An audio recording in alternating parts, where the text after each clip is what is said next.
அனைவருக்கும் வணக்கம். Welcome to Vel academy. Unit 8 unit 9 சீரீஸில் இன்றைக்கி டே 6.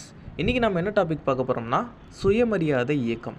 இது எந்த ஆண்டு தொடங்கப்பட்டுச்சுன்னா 1925 பெரியாரால் தொடங்கப்பட்டுச்சு.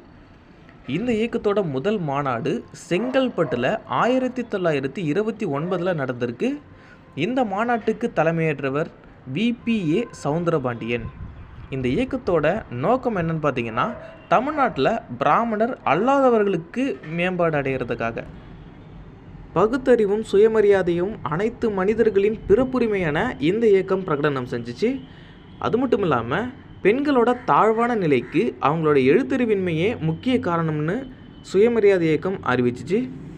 அனைவருக்கும் கட்டாய தொடக்க கல்வியை வழங்கும் பணிகளை இந்த இயக்கம் மேற்கொண்டுச்சு.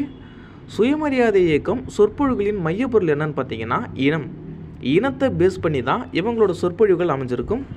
இஸ்லாமியர்களின் மிகுந்த கோட்பாடுகளான சமத்துவம், சகோதரத்துவம் ஆகியவற்றை இந்த இயக்கம் பாராட்டுச்சு. முஸ்லீம் பெண்கள் பர்தா அணிவதை கூட பெரியார் விமர்சனம் செய்ய தயங்கலை.